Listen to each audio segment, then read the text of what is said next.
Hello, I'm Pam Carruthers of HealingStars.com. This is the chart of the full moon, 31st of March. It's set for London, but I'm using whole signs as a house. First of all, full moon. We look to the sun, we look to the moon. The sun is currently going through the sign of Aries. Aries is all about me. And the moon opposite is in Libra, which is all about you or the other. This full moon every year is very much concerned with relationships. And Aries as a sign is governed by the planet Mars, god of war, and Libra is governed by the sign of Venus, the goddess of love. And they do get on because they're opposites, and of course they're lovers. So in first glance, what is going on with Mars? What is going on with Venus? Well, at the full moon, here is the sun next to Mercury. I'll talk about that in a moment. But we have this very strong right angle, 90 degrees, tension, all right? And that is called a square in astrology. And here is Mars in Capricorn, moving very close to Saturn. So this is the tension. This is the frustration, feeling I can't move forward, feeling blocked. If you're undergoing all of these experiences at the moment, then you're resonating. Your inner being is resonating to the energy of Mars as it moves very close to Saturn at the full moon. It actually is passing, and by next week, all will be easier, shall we say. But Mars is exalted in Capricorn. That means it does very well in that sign. Saturn is in its own sign of Capricorn, so it's at home. Mars, when it's in Capricorn, is like the general of the army. And if you haven't seen it, I highly recommend the film The Gladiator, because Russell Crowe becomes a gladiator, single combat, but he unites all the other gladiators to fight as a team. And that's because he's a general. He's used to organizing men as a team. And that's the organizing, constructive quality that Mars has as it goes through Capricorn. Now, Mars takes about 6 weeks roughly to go through a sign. So it's going to also move not only to Saturn, but later in the month to Pluto. Big things are going on in the world at the moment. But Mars is also a personal planet. And it's invigorating, because that's its nature, the sign of Capricorn. So if you have planets in Capricorn, or you are a Capricorn, you are, doing, I think, very well, because you have the patience, the mountain goat that gets to the top of the mountain, step by step.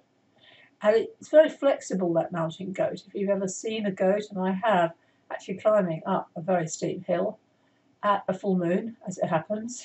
So it was a Capricorn full moon, and there was the goat.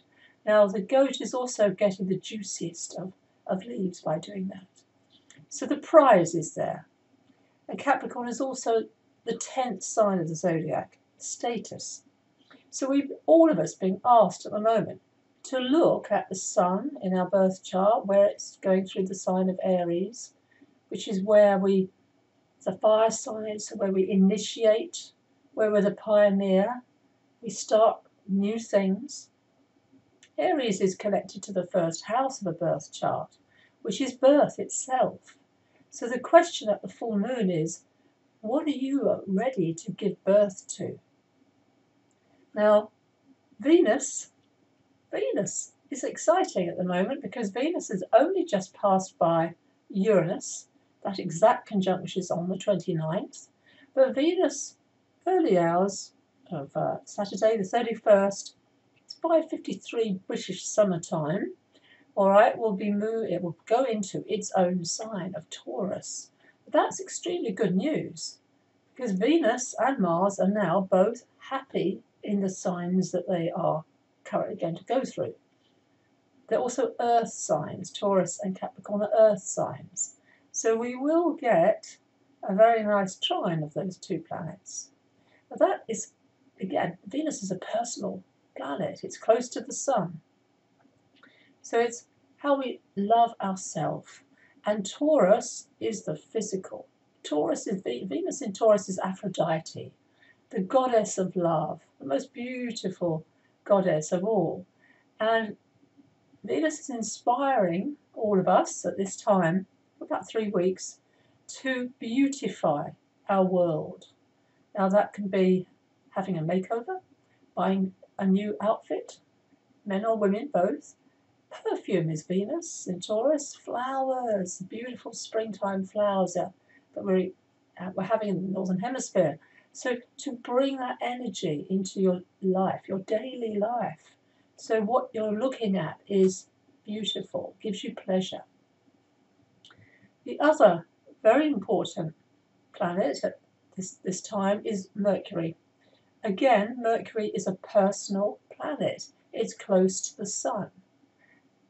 It can never move farther away from the sun. In your birth chart, it's either in the sign where your sun is, the sign before, or the sign after, because it's very, very limited in its movement because it's always connected to the sun. It's the messenger planet.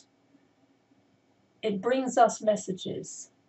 Now, Mercury at the moment is retrograde. It does this 3 times a year. All right, people get used to it. And Mercury, as I said, when it joins the sun in Aries, it's as if it's entering the throne room of the sun. And as another astrologer quoted the other day, when you're in the throne room of the sun, which is the king or queen, they can either chop off your head or bestow great honours on you. Now, this Mercury-Sun conjunction, it will be exact on Sunday, the 1st of April, is in a very powerful and very positive connection to the nodes of the moon. The nodes of the moon are to do with eclipses. So notice that there's karmic quality about this chart and this full moon. And if we conquer, should we say, Saturn's negative quality, all planets have negative as well as positive. And Saturn's negative can be procrastination, lethargy, self-doubt, putting things off in that way. I'll never achieve anything. All those voices, which I believe are the voices of the negative ego. So if we spur on with Mars, and patient perseverance is the quality there, we can achieve a great deal. The other planet that's about to change sign in April is Chiron. Chiron is right at the end of Pisces.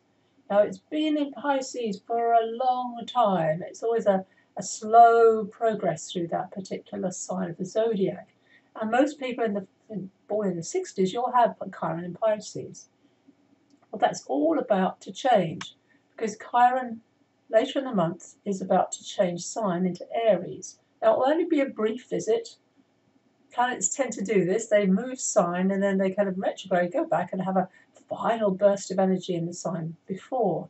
But Chiron in Aries is if you're about 50 years old, you're about to go through that return of Chiron to where it was at birth. Can be a wound around going first, being the pioneer, even a head wound itself. Aries rules the head in the physical body.